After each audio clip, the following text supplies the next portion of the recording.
نحمده ونصلي على رسوله الكريم اما بعد فاعوذ بالله من الشيطان الرجيم بسم الله الرحمن الرحيم رب اشرح لي صدري ويسر لي امري واحلل عقدة من لساني يفقهوا قولي ربي زدني علما ربي زدني علما ربي زدني علما۔ السلام علیکم، امید ہے آپ لوگ خیریت سے ہوں گے۔ آج انشاءاللہ ہم اپنا لیسن نمبر 10 یعنی حضرت یوسف علیہ السلام کا قصہ دیکھیں گے۔ ٹھیک، اچھا، ایک طرف تو ہم یہ کہ حضرت یوسف علیہ السلام کا قصہ دیکھیں گے، ایٹ دا سیم ٹائم ہم پوری سورہ یوسف بھی انشاءاللہ تعالیٰ حضرت یوسف علیہ السلام کے قصے میں دیکھیں گے۔ ٹھیک، تو کیسے کہ جو سورہ یوسف ہے اس کے 12 رکوعات ہیں، اس میں سے 11 جو ہیں وہ حضرت یوسف علیہ السلام کا قصہ ہے۔ ٹھیک، تو انشاءاللہ تعالیٰ ہم جو ہے وہ پوری جو سورہ ہے اس کو انشاءاللہ تعالیٰ اب سورہ یوسف کے جو ہے قصے میں کور کریں گے۔ ٹھیک ہے، ایٹ دا سیم ٹائم ہم وہ عربک بھی پڑھ رہے ہوں گے، اس کا ترجمہ بھی دیکھ رہے ہوں گے، اور کوشش کریں گے کہ ہر آیت سے کچھ لیسنز لینے کی کوشش کریں۔ ٹھیک، اچھا، سب سے پہلے تو یہ دیکھتے ہیں کہ اس کا جو شان نزول یعنی کس ریزن کی بیس پہ یہ سورہ نازل ہوئی۔ ٹھیک، تو جو قریش مکہ تھے، ٹھیک ہے، ان کو یہودیوں نے کہا کہ آپ محمد صلی اللہ علیہ وسلم سے پوچھیں کہ جو یہ بنی اسرائیل ہے، ٹھیک، بنی اسرائیل کون، یعنی ہم تھوڑا سا پیچھے ریوائز کر لیتے ہیں۔ بنی اسرائیل کہتے ہیں حضرت یعقوب علیہ السلام کا لقب تھا اسرائیل، ٹھیک، اور ان کی اولاد وہ کہلاتی ہے بنی اسرائیل۔ ٹھیک ہے، ہم یہ دیکھتے ہیں کہ حضرت یعقوب کے جو 12 بیٹے تھے، ٹھیک ہے نا، اور 10 بیٹے جو تھے وہ ایک بیوی سے اور 2 بیٹے دوسری بیوی سے تھے۔ ٹھیک، حضرت یوسف اور ان کے بھائی بنیامین جو تھے وہ سب سے چھوٹے تھے۔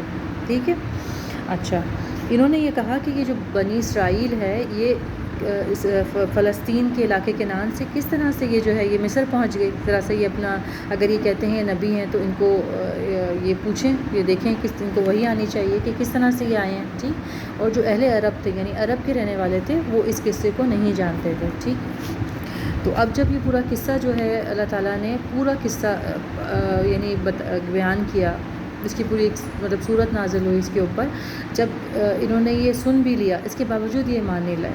ٹھیک، انہوں نے نہیں مان کے دیا، حالانکہ ان کی حجت تو پوری ہو گئی تھی، جو انہوں نے سوال کیا تھا اس کا حضور صلی اللہ علیہ وسلم نے پورا جواب دیا تھا۔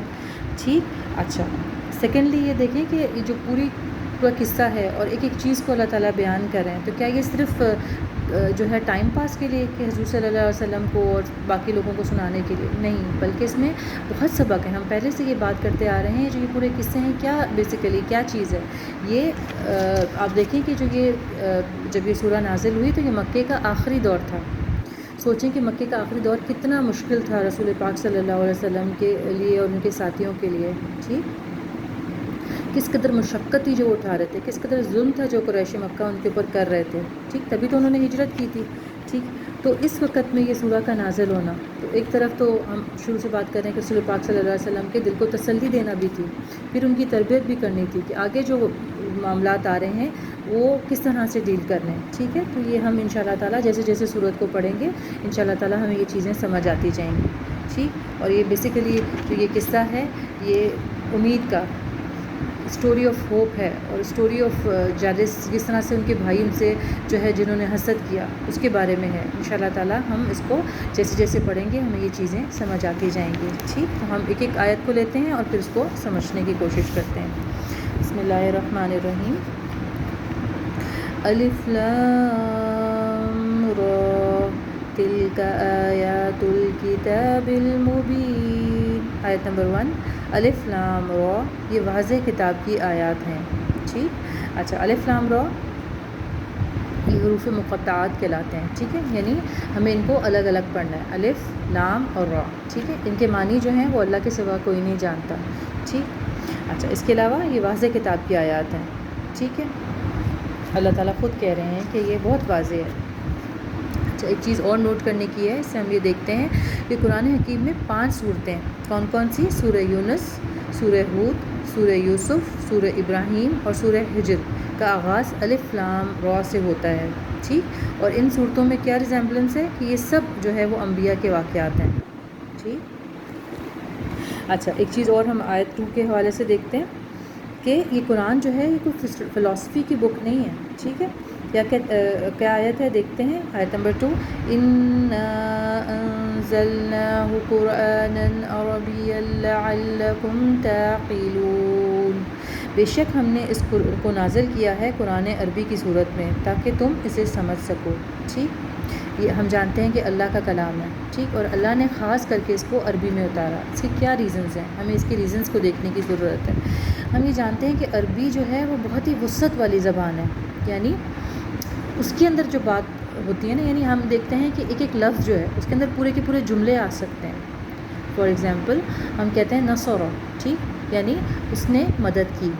اب میں صرف ایک ورڈ کہہ رہی ہوں نصر، لیکن مجھے یہ پورا ایک جملہ اس نے مدد کی سمجھ آ رہا ہے اس سے، اگر مجھے عربی آتی ہوگی. ٹھیک، یعنی پاسٹ میں کسی ایک شخص نے جو کہ یہاں موجود نہیں ہے، ٹھیک، اس نے کوئی کسی کی مدد کی، یہ ایک نصر سے مجھے سمجھ آ رہا ہے. تو اس کی کئی مطلب جو لوگ اہل زبان ہیں وہ جانتے ہیں کہ اس کی زبان میں کتنی وسعت ہے، تو اللہ تعالیٰ نے خاص کر کے اس کو عربی میں جو ہے وہ اتارا ہے. اور اس آیت کی تفسیر میں ابن کثیر جو ہیں وہ کہتے ہیں کہ نازل کی گئی سب سے عزت والی کتاب، سب سے عزت والی زبان میں، سب سے عزت والے رسول پر، سب سے عزت والے فرشتوں کے ذریعے، زمین کے سب سے عزت والے حصے میں، اور اس کے نزول کی ابتدا ہوئی سال کے سب سے عزت والے مہینے یعنی رمضان میں. بس یہ کتاب کامل ہوئی ہر اعتبار سے، یعنی پرفیکٹ کتاب ہے. ٹھیک، اچھا، اس کے بعد ہم آیت نمبر 3 دیکھتے ہیں.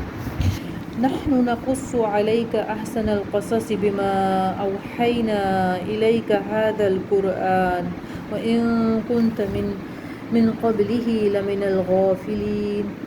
اے نبی، ہم سناتے ہیں آپ صلی اللہ علیہ وسلم کو بہترین پیرائے میں، جیسے کہ ہم نے آپ صلی اللہ علیہ وسلم پر وحی کیا یہ قرآن، اور اس سے پہلے آپ صلی اللہ علیہ وسلم نہ جاننے والوں میں سے تھے. ٹھیک، یعنی یہ قرآن کی جو ہے وہ کوالٹی بیان ہو رہی ہے کہ بہترین طریقے سے اس کو بیان کیا گیا ہے. ایک جگہ اور قرآن جو ہے میں آتا ہے، قرآن کی جو کو ڈسکرائب کیا گیا ہے، زمر آیت نمبر 23 میں اللہ نے نازل فرمایا ہے بہترین کلام، ایسی کتاب جس کے مضامین ملتے جلتے بار بار دہرائے جانے والے ہیں. رس جاتی ہے اس سے کھالیں ان لوگوں کی جو ڈرتے ہیں اپنے رب سے، پھر نرم پڑ جاتی ہیں ان کی کھالیں اور ان کے دل اللہ کے ذکر کی طرف. یہ اللہ کی ہدایت ہے، وہ ہدایت دیتا ہے اس سے جسے چاہتا ہے، اور جسے گمراہ کرتے اللہ تو نہیں ہے اسے کوئی ہدایت دینے والا. ٹھیک، یعنی یہ کوالٹی ہے قرآن کی کہ جب لوگ پڑھتے ہیں تو کیا ہوتا ہے کہ ایک دم ڈر جو ہے نا ان پہ طاری ہو جاتا ہے ان کو پڑھ کر، پھر دل نرم پڑ جاتے ہیں. ٹھیک، تو یہ کیا ہے، یہ اللہ تعالیٰ کی طرف سے ہدایت ہے. ٹھیک، چلیں اب ہم دیکھتے ہیں آیت نمبر 4 سے 6 جس میں حضرت یوسف علیہ السلام کے خواب کا ذکر ہے. چلیں آیت نمبر 4 دیکھتے ہیں. اذ قال یوسف لأبیہ یا ابت انی رأیت 11 کوکبا والشمس والقمر رأیتہم لی ساجدین. یاد کرو جب کہ حضرت یوسف علیہ السلام نے کہا تھا اپنے والد سے کہ بے شک اے ابا جان میں دیکھتا ہوں 11 ستاروں اور سورج اور چاند کو کہ وہ مجھے سجدہ کر رہے ہیں. ٹھیک، اس سے ہم کیا لیسن لے سکتے ہیں کہ یہ کہ سچے خواب جو ہے نا وہ حقیقت ہوتے ہیں. ٹھیک، اچھا، بخاری شریف میں آتا ہے کہ ایک مومن کا سچا خواب نبوت کا 40واں حصہ ہوتا ہے. ٹھیک، اچھا آگے دیکھتے ہیں آیت نمبر 5. قال یا بنی لا تقصص رؤیاک علی اخوتک فیکیدوا لک کیدا ان الشیطان للانسان عدو مبین. حضرت یعقوب نے فرمایا کہ اے میرے بچے، اپنے اس خواب کو اپنے بھائیوں کے سامنے بیان نہ کرنا ورنہ وہ تیرے خلاف کوئی چال چلیں گے، بے شک شیطان تو انسان کا کھلا دشمن ہے. ٹھیک، ہمیں یہاں کیا چیزیں کیا لیسن سمجھ آ رہے ہیں. ایک تو یہ کہ حاسد کو جو ہے جو نظر آ رہا ہے کہ وہ حسد کرے گا تو اس کو اپنی نعمتوں کو نہ بتائیں. ٹھیک ہے، کوشش کریں جس حد تک آپ چھپا سکتے ہیں اس کو چھپا لیں. ٹھیک ہے، ایک تو یہ طریقہ کار ہے. دوسری بات یہ کہ کسی کو نقصان کا اندیشہ سے آگاہ کرنا، بتانا، یہ غیبت نہیں ہوتی. ٹھیک، اچھا، تیسری چیز ہم یہ دیکھتے ہیں کہ حضرت یعقوب نے بڑے نپے تپے انداز میں بڑا کور کر کے بات کو کیا کہ جو ہے بھائیوں کو الزام دینے کے بجائے شیطان کو الزام دے دیا. ٹھیک، تاکہ ان کے دل میں بھی کوئی ایسی بات نہ آئے. بس یہ کہا کہ بتاؤ نہیں، اور یہ کہ شیطان جو ہے وہ یہ سارے کام کرتا ہے. ٹھیک ہے، آیت نمبر 6 کو دیکھتے ہیں.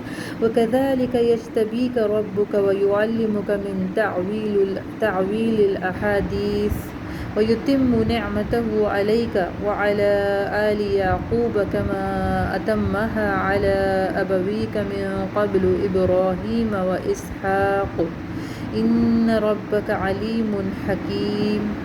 اسی طرح اے یوسف تیرا رب تجھے چن لے گا اور تجھے سکھائے گا باتوں کی تہہ تک پہنچنے کا علم یا خوابوں کی تعبیر، اور تجھ پر اپنی نعمت کو پورا کر دے گا اور آل یعقوب پر جیسا کہ اس نے اپنی نعمت کو پورا کیا تھا اس سے پہلے تیرے آباء و اجداد یعنی ابراہیم اور اسحاق پر۔ بے شک تیرا رب سب کچھ جاننے والا اور کمال حکمت والا ہے۔ ٹھیک، یعنی اس سے ہمیں یہ پتہ چل رہا ہے کہ خواب جو ہیں وہ فیوچر بتا سکتے ہیں، یہ دلیل ہے قرآن کی نا۔ ٹھیک، اچھا، پھر پلس یہ کہ فضل جو ہے وہ اللہ کی طرف سے ہی ہوتا ہے، یہ اللہ ہی کی دین ہوتی ہے۔ یہاں جو ہے وہ حضرت یعقوب جو ہیں وہ اپنے بیٹے کو یہ بتا رہے ہیں۔ ٹھیک، چلو آگے آیت نمبر 7 سے 10 تک دیکھتے ہیں، جن میں ان کے بھائیوں کی سازش جو ہے وہ ہمیں نظر آئے گی۔ آیت نمبر 7، لَقَدْ كَانَ فِي يُوسُفَ وَإِخْوَتِهِ آیَاتٌ لِّلسَّائِلِينَ، یقیناً یوسف اور ان کے بھائیوں میں سوال کرنے والوں کے لیے بڑی نشانیاں ہیں۔ ٹھیک، کنہوں نے پوچھا تھا؟ سوال کس نے کیا تھا؟ یہ قریش مکہ نے پوچھا تھا کہ یہ کون، کیسے یہ جو ہے یہ فلسطین سے مصر پہنچے، تو ان کے لیے بہترین نشانیاں ہیں اس کے اندر۔ ٹھیک، کیا کیا نشانی ہیں ایک ایک کر کے دیکھتے ہیں۔ یعنی فیوچر ہمیں نظر آ رہا ہے کہ جس طرح سے جو ہے واقعات کنعان و مصر جو ہوئے، اسی طریقے سے مکہ و مدینہ میں وہ بات دہرائی جائے گی۔ یعنی کیا کہ اسی طریقے سے جس طرح حضرت یوسف سے حسد کیا گیا، ان کے بھائیوں نے حسد کیا اور دشمنی کی، اسی طرح سے یہود اور قریش جو ہیں وہ نبی اکرم صلی اللہ علیہ وسلم سے دشمنی کر رہے ہیں، حالانکہ یہ سب جو ہیں وہ حضرت ابراہیم علیہ السلام کی ذریت میں سے ہیں۔ پھر سیکنڈلی، جس طرح حضرت یوسف علیہ السلام کے خلاف سازش کی گئی تھی، انہیں چند روز جو ہے وہ کنویں میں رہنا پڑا، اسی طرح قریش نے نبی اکرم صلی اللہ علیہ وسلم کی سازش کی تھی اور آپ صلی اللہ علیہ وسلم کو 3 روز غار ثور میں محصور رہنا پڑا۔ ٹھیک، یعنی کتنی چیزیں مل رہی ہیں وہ ہم ان شاء اللہ تعالیٰ آگے دیکھیں گے، لیکن اس میں نشانیاں ہیں، ہمیں غور کرنے کی ضرورت ہے۔ ٹھیک، اچھا، ایک اور چیز ہمیں ملتی جلتی لگتی ہے، وہ کیا کہ پھر آپ صلی اللہ علیہ وسلم کو وطن چھوڑنا پڑا۔ ٹھیک، اور وطن چھوڑنے کے بعد جو آپ کو عروج ملا، ایسے ہی جو ہے وہ حضرت یوسف علیہ السلام کو حاصل ہوا تھا، یعنی وہ وطن سے نکلے تھے اور پھر ان کو کس قدر عروج حاصل ہوا تھا۔ ٹھیک، اچھا، پھر یہ کہ مصر کے پائے تخت میں جب برادران یوسف نے آخری حاضری کے موقع پر انتہائی عاجزی اور ندامت سے حضرت یوسف کے سامنے جو ہے وہ اعتراف کیا تھا، اور اللہ کی قسم یقیناً اللہ نے آپ کو ہم پر ترجیح دی، یقیناً ہم خطا کار تھے، یعنی مان گئے اپنی غلطی کو۔ تو یہی چیز جو ہے جب مکہ فتح ہوا تو ایسا ہی جو ہے وہ مکے والوں کے ساتھ بھی ہوا۔ ٹھیک، اور حضرت یوسف نے انتقام لینے کے بجائے کیا کہا تھا؟ لا تثریب علیکم الیوم یغفر اللہ لکم وہو ارحم الراحمین، آج تم پر کوئی گرفت نہیں، اللہ تمہیں معاف کرے، وہ سب رحم کرنے والوں سے بڑھ کر رحم کرنے والا ہے۔ ٹھیک، یہ انشاءاللہ تعالیٰ ہم سورہ کے آخر میں دیکھیں گے یہ صورتیں، لیکن یہاں نشانیاں چونکہ اللہ نے کہا کہ ہیں تو ہم ان پہ تھوڑا تھوڑا غور کر رہے ہیں۔ ٹھیک ہے نا، تو یہی چیز جو ہے وہ حضور صلی اللہ علیہ وسلم نے مکے والوں سے کہا تھا جب مکہ فتح ہوا تھا، اور وہ ایک دم ڈرے ہوئے تھے کہ اب ہمارا کیا معاملہ ہوگا، یہ ہمارے ساتھ کیا معاملہ کریں گے، ہم نے تو ان کے ساتھ بہت زیادتی کی ہے، انہیں وطن سے نکالا ہے اور کتنی زیادتیاں کی ہیں، اور ڈرتے ڈرتے انہوں نے وہ کہنے لگے اخن کریم ابن اخن کریم، یعنی آپ ایک عالی ضرب بھائی ہیں اور ایک عالی ضرب بھائی کے بیٹے ہیں۔ ٹھیک، اور اس سے پہلے وہ کیا کہتے تھے مکے میں جب وہ تکلیفیں دے رہے تھے، یہ جو اس پیریڈ میں تکلیفیں دے رہے تھے، کیا کہہ رہے تھے وہ؟ آپ جادوگر ہیں، آپ ساحر ہیں، اور آپ جو ہے وہ جھوٹ بول رہے ہیں، اتنی ساری چیزیں جو ہے وہ ان پہ لگا رہے تھے۔ لیکن اس وقت جب مکہ فتح ہو رہا تھا، یعنی فیوچر کی بات ہے، تو کیا ہوا کہ وہ اب ڈرتے ڈرتے کہہ رہے ہیں کہ آپ تو بہت کریم ہیں اور کریم کے بیٹے ہیں۔ اور حضور صلی اللہ علیہ وسلم نے کیا کیا؟ یہی تربیت تھی، یہی تربیت جو انہوں نے سورہ یوسف سے حاصل کی تھی، انہوں نے وہی الفاظ جو ہیں وہ مکے والوں سے کہے، کیا فَإِنِّي أَقُولُ لَكُمْ كَمَا قَالَ يُوسُفُ لِإِخْوَتِهِ لَا تَثْرِيبَ عَلَيْكُمُ الْيَوْمَ اذهبوا فَأَنْتُمُ الطُّلَقَاءُ، بس بے شک میں تمہیں وہی جواب دیتا ہوں جو یوسف نے اپنے بھائیوں کو دیا تھا کہ آج تم پر کوئی گرفت نہیں، جاؤ بس تم آزاد ہو۔ ٹھیک، یعنی یہ تربیت تھی نا جو اللہ تعالیٰ نے ان سے جس طرح سے ان کو پورا قصہ بتایا، اور باوجود اس کے کہ حضور صلی اللہ علیہ وسلم جو ہے وہ قدرت رکھتے تھے ان سے انتقام لینے کی، بدلہ لینے کی، لیکن انہوں نے سب کو معاف کر دیا اور وہی جملہ بولا جو حضرت یوسف نے اپنے بھائیوں سے کہا تھا۔ ٹھیک، چلیں آیت نمبر 8 اور 9 دیکھتے ہیں۔ اذ قالوا ليوسف واخوه احب الى ابينا منا ونحن عصبة ان ابانا لفی ضلال مبین. آیت نمبر 9. اقتلوا یوسف واطرحوه ارضا یخلو لکم وجہ ابیکم وتکونوا من بعدہ قوم الصالحین. اور جب ان کے بھائیوں نے کہا یقیناً یوسف اور اس کا بھائی بنیامین ہمارے والد کو ہم سے زیادہ محبوب ہیں جبکہ ہم ایک جتہ ہیں، بے شک ہمارے والد کھلی خطا پر ہیں، قتل کر دو یوسف کو یا ان کو کسی جنگل میں جا کر پھینک آؤ تاکہ تمہارے والد کی توجہ تمہارے لیے خالص ہو جائے اور اس کے بعد تم ہو جانا نیک. ٹھیک، یعنی ہم ان آیتوں سے دیکھتے ہیں ان کی کیا اپروچ تھی، کس طرح کا اخلاق نظر آ رہا ہے ان کا. ان کی باتوں سے ہی ہمیں پتہ چل رہا ہے. ایک تو اپنے والد کو کہہ رہے ہیں کہ وہ خطا کار ہیں، غلطی پر ہیں. ٹھیک، یعنی یہ تو غلط کر رہے ہیں، جبکہ ہم تو جو ہیں وہ پوری جماعت ہیں، جتہ ہیں. ٹھیک، یعنی کتنی مٹیریلسٹک اپروچ ہے ان کی. ہم تو بہت زیادہ ہیں لیکن باپ جو ہے وہ والد جو ہیں وہ حضرت یوسف سے پیار کرتے ہیں. ٹھیک، اچھا ان کو یہ نظر نہیں آ رہا کہ ان کی والدہ نہیں ہے. ٹھیک ہے نا، اور پلس یہ کہ وہ چھوٹے ہیں. ٹھیک، اور یہ بھی ہے کہ ان کی جو اخلاق تھا حضرت یوسف کا، اس کی وجہ سے جو ہے وہ باپ جو ہے وہ زیادہ ان کے قریب ہو گیا. ٹھیک، ان کو نظر آ رہا تھا کہ ان میں نبوت کے آثار نظر آ رہے تھے ان کو بچپن سے ہی. ٹھیک، لیکن ان کا اپنا کردار کیا ہے. ہم دراصل جب ہوتا ہے نا کہ ہم کہتے ہیں کہ فلاں کے ساتھ کیوں ایسا ہوا، فلاں کے ساتھ کیوں جو ہے وہ ماں باپ اگر کر رہے ہیں اس طرح سے یا کوئی اور چیز ہم سوچتے ہیں، تو ہم یہ نہیں دیکھتے کہ پیچھے کتنے ساری جو ریزنز ہیں اس کے اس طرح ہونے کے. ٹھیک، ہم اپنا اخلاق نہیں دیکھتے، ہم اور چیزوں کو نہیں دیکھتے. ٹھیک ہے، ان کی والدہ کا انتقال ہو چکا تھا، یہ سب چیزیں نہیں دیکھ رہے، لیکن جو ہے وہ یہ کہہ رہے ہیں کہ یہ تو بہت غلط کر رہے ہیں والد ہمارے. ٹھیک، اور شیطان ہی جو ہے وہ اس طرح کی پٹیاں پڑھاتا ہے. اور ایک اور چیز وہ کیا کہہ رہے ہیں کہ ابھی گناہ کر لو بعد میں توبہ کر لینا. ٹھیک، تو یہ بھی جو اپروچ ہے ان کی نظر آ رہی ہے کہ ان کا کیا اخلاق ہوگا. ٹھیک، اور ہم بھی اپنے زمانے میں یہ دیکھتے ہیں کہ بہت سے لوگ یہ کہتے ہیں کہ ابھی جوان ہیں تو کر لیں جو سارے کام کرنے ہیں، پھر بڑھاپے میں جا کے تو اللہ اللہ ہی کرنا ہے. ٹھیک، تو یہ اپروچ بہت غلط ہے. ٹھیک ہے، آگے آیت کو دیکھتے ہیں. آیت نمبر 10. قال قائل منهم لا تقتلوا يوسف وألقوه في غيابة الجب يلتقطه بعض السيارة إن كنتم فاعلين. کہا ان میں سے ایک کہنے والے نے دیکھو یوسف کو قتل نہ کرو اور اس کو کسی اندھے کنویں میں ڈال دو، لے جائے گا اسے اٹھا کر وہاں سے کوئی قافلہ اگر تم کچھ کرنا ہی چاہتے ہو. ٹھیک، یہ کس نے کہا تھا؟ ان کے بڑے بھائی یہودا یا روبن یا روبیل ہو سکتے ہیں. ٹھیک ہے، یہ ڈفرینٹ نام ان کے آتے ہیں.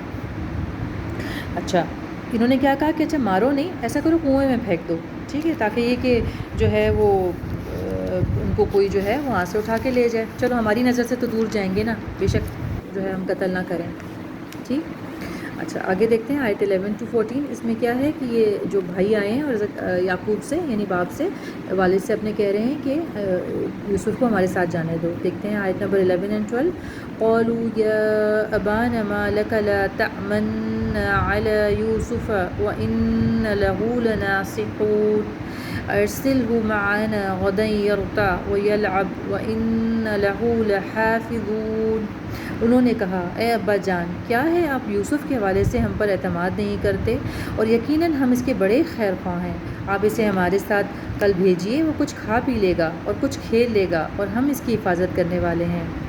اچھا آیت نمبر 13 بھی ساتھ میں دیکھ لیتے ہیں.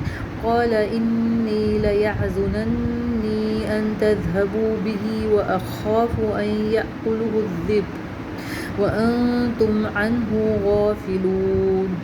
حضرت یعقوب نے فرمایا کہ بے شک یہ اندیشہ مجھے غمگین کرتا ہے کہ تم اسے لے جاؤ اور پھر میں ڈرتا ہوں کہ اسے بھیڑیا کھا جائے گا جبکہ تم اس سے غافل ہو.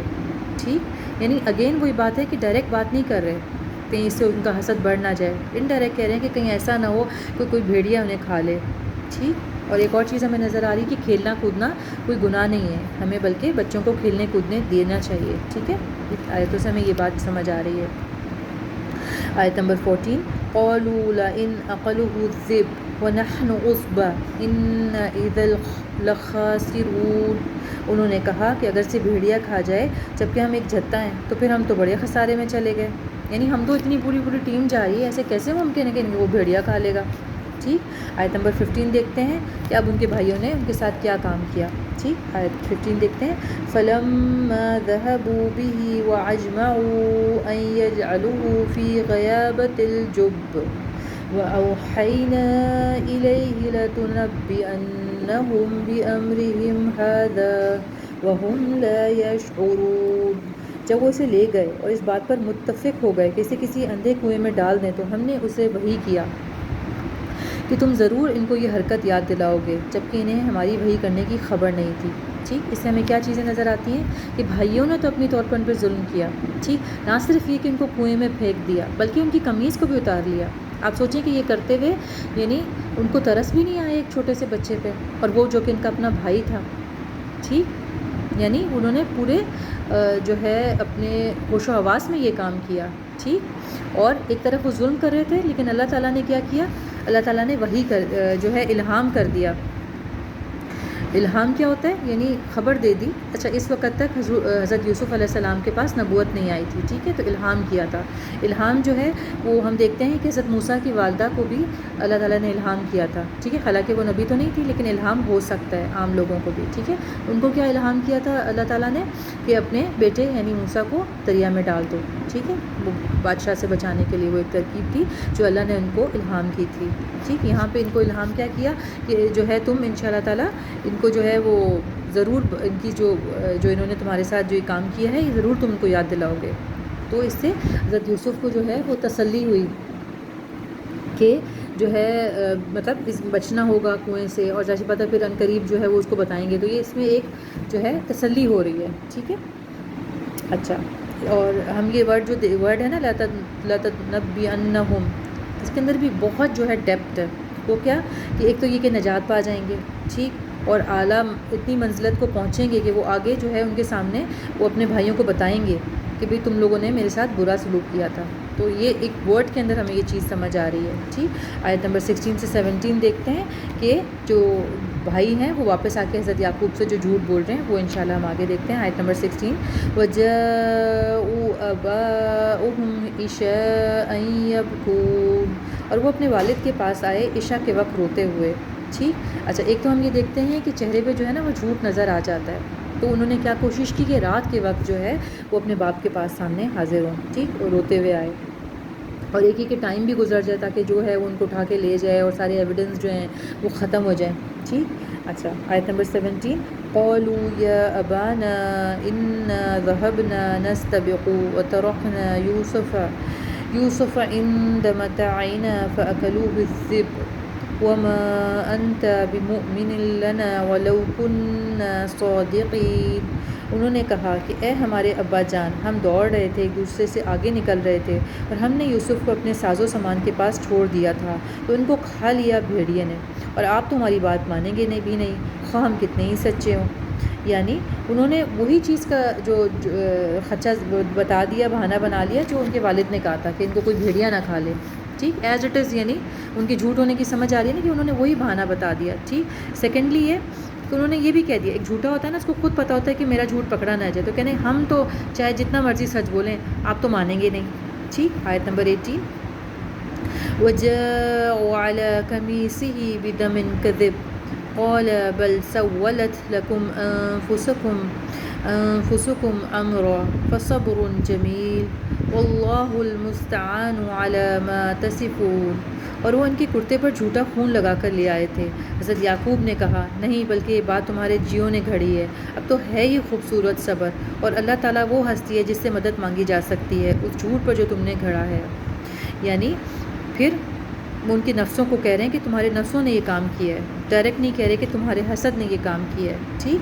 سیکنڈ یہ کہ ان کو نظر آ رہا ہے کہ یہ جھوٹ بول رہے ہیں، وہ کیسے کہ اگر بھیڑیا نے کھایا ہے تو کیا قمیض کو پھاڑا نہیں ہوگا، پہلے پوری قمیض اتاری پھر اس کے بعد جو ہے ان کو کھایا ہوگا اور خون لگا دیا، تو یعنی صاف جھوٹ نظر آ رہا ہے، لیکن ابھی وہ کچھ بھی نہیں کر سکتے جو ہے حضرت یعقوب علیہ السلام، انہوں نے کہا میں بس صبر جمیل ہی کر سکتا ہوں، ٹھیک، اور اللہ سے جو ہے وہ نا امید نہیں ہوئے، ٹھیک۔ انہوں نے کہا کہ اللہ ہی سے مدد مانگی جا سکتی ہے، تو ہمیں یہاں یہ بھی نظر آ رہا ہے کہ جو مایوس نہیں ہونا، ٹھیک ہے، اور ان کو وہ خواب بھی جو ہے وہ یاد تھا حضرت یوسف علیہ السلام کا، تو ان کو یقین تھا کہ انشاءاللہ تعالیٰ جو ہے حضرت یوسف علیہ السلام جو ہے وہ ضرور جو ہے وہ اس چیز سے بچ جائیں گے، ٹھیک۔ اور ایک چیز اور جو صبر جمیل، یعنی صبر جمیل کیا ہوتا ہے، ہم جو ہے وہ اگر خدا نخواستہ کوئی فوت ہوتا ہے تو ہم کیا کرتے ہیں، خوب روتے ہیں، خوب لوگوں کو بتاتے ہیں کوئی بھی ہمیں مصیبت آ جائے خوب لوگوں کو بتا کے پھر کہتے ہیں ہم تو صبر کر رہے ہیں، تو یہ صبر نہیں ہے۔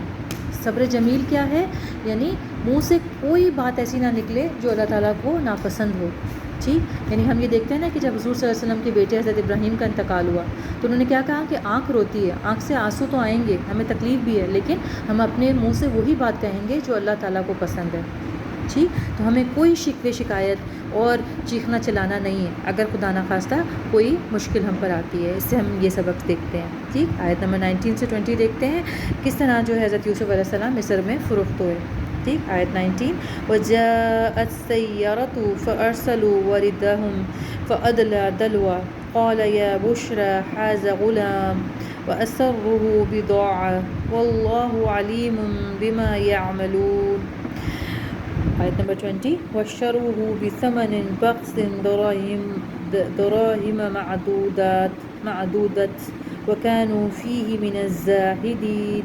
اور آیا ایک قافلہ، پھر انہوں نے اپنے بھائی پانی بھرنے والے کو بھیجا، پھر اس نے اپنا ڈول کنویں کے اندر لٹکایا، اس نے پکار کر کہا بشارت ہو، یہاں تو ایک لڑکا ہے، اور انہوں نے اسے ایک اثاثے کے طور پر چھپا لیا، اور اللہ جانتا تھا جو وہ کچھ کر رہے تھے، اور انہوں نے بہت کم قیمت میں یعنی چند درہم کے عوض اسے بیچ دیا، اور وہ ہوئے اس معاملے پر کم پر راضی ہونے والے، ٹھیک؟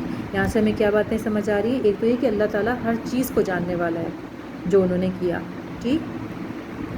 سیکنڈ یہ کہ انہوں نے بہت کم میں ان کو بیچ دیا، ٹھیک؟ یعنی ہمیں یہ سمجھ آتی ہے نا کہ جو چوری کا مال ہوتا ہے وہ لاکھوں لاکھ کا ہو، چور کیا کرتا ہے بس وہ ہزاروں میں بیچ کے آ جاتا ہے، اس کو تو وہ ہزار ہی غنیمت ہوتے ہیں، وہ کہتا ہے بس ایک دفعہ مجھے تو یہ مفت میں ملا ہے نا، تو بس جو ہے اس سے کچھ نہ کچھ تو حاصل ہو جائے۔ انہوں نے کہا اگر ہم ڈیلے کریں گے تو کہیں ایسا نہ ہو پکڑے جائیں، کچھ بھی ہے، بس انہوں نے ان کو کم قیمت پہ ہی جو ہے فروخت کر دیا، ٹھیک؟ آیت نمبر 21 اور 22 دیکھتے ہیں کہ کس طرح سے جو ہے وہ حضرت یوسف جو ہے عزیز مصر کے یہاں گئے اور انہیں نبوت ملی، ٹھیک ہے؟ انشاءاللہ آیت نمبر 21 دیکھتے ہیں وقال الذي اشتراه من مصر لامرأته أكرمي مثله عسى أن ينفعنا أو نتخذه ولدا وكذلك مكنا ليوسف في الأرض ولنعلمه من تعويل الأحاديث والله غالب على أمره ولكن أكثر الناس لا يعلمون۔ اور اپنی بیوی سے کہا اس نے جس نے اسے یوسف کو خریدا تھا مصر میں کہ اسے عزت کا مقام دو، ممکن ہے کہ ہمیں فائدہ پہنچائے یا ہم اسے بیٹا بنا لیں، اور اس طرح سے ہم نے یوسف کو زمین میں جگہ دی تاکہ ہم اس کو سکھائیں باتوں کی تہ تک پہنچنا، اور اللہ اپنے معاملے پر پوری طرح سے غالب ہے لیکن لوگوں میں سے اکثر نہیں جانتے ہیں، ٹھیک؟ تو اس آیت کے اوپر غور کرتے ہیں۔ ایک تو یہ کہ ان کو جو عزیز مصر جو تھے اس نے جو ہے خرید لیا، ٹھیک؟ اور پھر اپنی بیوی سے کہا کہ ان کو ایک اچھے طریقے سے رکھو، ٹھیک؟ ایک تو یہ کہ اسے نظر آ رہا تھا کہ یہ کسی اچھی فیملی سے بلانگ کرتے ہیں، ٹھیک؟ تو اگر ہم ان کو اچھے طریقے سے یعنی ٹرین کریں گے تو ہو سکتا ہے آگے بیچیں گے تو زیادہ پیسے مل جائیں گے، یا یہ بھی ہو سکتا ہے کہ ہم اسے آگے بیٹا ہی بنا لیں، ٹھیک؟ یعنی ان کو نظر آ رہا تھا جو ہے ان کا نیچر اور ساری چیزیں، ٹھیک ہے؟ تو انہوں نے کہا کہ ان کو ہم نوکروں کی طرح نہیں بلکہ اچھے طریقے سے رکھیں گے، ٹھیک؟ اور گھر کے معاملات جو تھے وہ کرنے لگے، ٹھیک؟ اچھا ایک چیز اور تھی کہ جو یہ عزیز مصر تھا، ٹھیک ہے، بڑے اچھے کہنا چاہیے کہ یہاں رہ کر حضرت یوسف نے بہت ساری چیزوں کو سیکھا، ٹھیک؟ ایک تو یہ کہ مصر جو تھا وہ کہنا چاہیے ایک ہب تھا، بہت زیادہ جو ہے وہاں پہ ترقی جو ہوئی ہوئی تھی، ٹھیک ہے؟ تو ایک طرح سے یہ چیزوں کو حاصل کرنا تھا جس کے لیے اللہ تعالیٰ نے کس طریقے سے حضرت یوسف کو جو ہے وہ فلسطین سے لے کر مصر تک جو ہے وہ آئے، کیسے وہ غلام بنے اور کس طریقے سے وہ مصر پہنچے، ٹھیک؟ تو کیا تھا بیسیکلی اللہ تعالیٰ نے ان کو ٹرین کرنا تھا، ان کو سکھانا تھا۔ اب وہ ایک ایسے گھر میں آئے ہیں جو کہ بہت بڑی پوسٹ پہ ہے، جو ان کا جو مالک تھا، ٹھیک؟ اور ان کے گھر میں جو ہے بڑے جیسے کہنا چاہیے لوگ آتے تھے، بڑے انٹرنیشنل افیئرز ڈسکس ہوتے تھے، تو یہ ساری چیزیں تھیں جو حضرت یوسف جو ہے وہ سیکھ رہے تھے۔ تو یہاں سے ہمیں نظر آتا ہے کہ ہم جو ہے وہ بظاہر چھوٹی سے چھوٹی چیزیں دیکھیں، اب تو دیکھیں نا ہم یہ پڑھ رہے ہیں تو ہمیں جو ہے وہ جو ہے کوئی اتنی مشکل بات نہیں لگ رہی، ذرا سا آپ سوچیں اس بچے کو جس کو کنویں میں پھینکا گیا اور اپنے ہونے ہی پھینکا ہو تو کیا کیفیت ہوگی ان کی، پھر جو ہے وہ بازار میں جس طرح بیچے جا رہے ہیں، حالانکہ وہ بہت اچھی فیملی سے بلانگ کرتے ہیں، ٹھیک ہے؟ ایک تو ہوتا ہے نا کہ انسان ہو ہی اس کیفیت میں اسی حالت میں تو اس کو شاید اتنی پرابلم نہ ہو، لیکن جو ایک شخص جو ایک اچھی فیملی سے بلانگ کرتا ہے پھر اس کو یہ ساری تکالیف دیکھنی پڑے تو اس کو کتنی مشکل لگتی ہے، اور ہم کہتے ہیں کہ ہم بڑے پریشان ہیں اور ہماری پریشانی بہت بڑی ہے، ٹھیک؟ ٹھیک. تو کیا اللہ تعالیٰ کو جو ہے ہم ذرا رک کے یہ سوچیں کہ کیا اللہ تعالیٰ کو حضرت یوسف سے پیار نہیں تھا؟ پھر اتنی مشکلات سے کیوں گزارا؟ ٹھیک. تو بیسیکلی جو ہمیں نظر آتا ہے کہ ان کو ٹرین کرنا تھا. ٹھیک. ان کو نبوت دینی تھی، اور یہ نبوت، یہ ساری حکمت کیسے؟ ساری ان چیزوں سے گزر کے. آج ہمیں پتہ ہے کہ آج سائیکالوجی یہ کہتی ہے کہ جس طرح انسان پین سے گزرتا ہے، وہ پین جو ہے وہ انسان کو اسٹرانگ بنا دیتی ہے. ٹھیک. ہم خود جانتے ہیں کہ جب یہ پرابلمز آتی ہیں، ہم یہ دیکھتے ہیں کہ جو بڑے گھر کے بچے ہوتے ہیں، ہم کہتے ہیں نا کہ ان میں اتنی حکمت، ان میں اتنی چالاکی اور وہ چیز نہیں ہے جو ایک جو ہے جو مشکلات سے بچہ گزرا ہوتا ہے، جس طرح سے وہ جو ہے اس کو ہینڈل کرنا اچھی چیزیں، وہ ایک ایسے بچے میں جو بہت ناز و نام میں پلا، اس میں وہ بچے میں وہ جو ہے وہ حکمت نہیں ہوتی. ٹھیک. تو یہ اللہ تعالیٰ کی بیسیکلی ان کو تیار کرنا تھا اس بڑے منصب کے لیے، اس بڑی پوزیشن یعنی نبوت کے لیے. ٹھیک. آیت نمبر 22 کو دیکھتے ہیں. وَلَمَّا بَلَغَ أَشُدَّهُ آتَيْنَاهُ حُكْمًا وَعِلْمًا وَكَذَلِكَ نَجْزِي الْمُحْسِنِينَ. اور جب حضرت یوسف علیہ السلام اپنی پختگی کو پہنچے تو ہم نے انہیں فیصلہ کرنے کی صلاحیت اور علم دیا، اور نیکوکاروں کو ہم اسی طرح سے جزا دیا کرتے ہیں. ٹھیک. یعنی اللہ تعالیٰ نے ان کو ان ساری مشکلات سے گزرنے کے بعد کیا کیا؟ وہی جو ہم بات کر رہے تھے کہ اللہ تعالیٰ نے انہیں حکمت دی اور علم دیا، اور ہم جو اللہ تعالیٰ جو ہے وہ نیکوکاروں کو ایسے ہی بدلہ دیا کرتا ہے. ٹھیک. تو ہمیں اللہ تعالیٰ سے ہر وقت پر امید رہنا چاہیے. کبھی بھی یہ کہتے ہیں نا مایوسی کفر ہے، کبھی بھی جو ہے اللہ تعالیٰ سے ہم یہ مایوس نہ ہو کہ اللہ نے کیوں ہمارے ساتھ ایسا کیا. ٹھیک.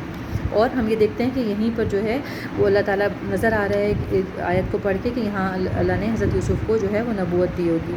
ٹھیک. آگے انشاءاللہ تعالیٰ ہم اگلی کلاس میں دیکھیں گے کس طرح سے جو ہے عزیز مصر کی بیوی نے جس طرح سے دعوت گناہ جو ہے وہ حضرت یوسف کو دیا. انشاءاللہ وہ نیکسٹ کلاس میں دیکھیں گے. آج ہم یہیں کلاس کو روکتے ہیں.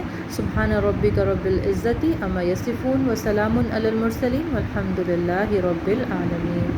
السلام علیکم ورحمۃ اللہ وبرکاتہ.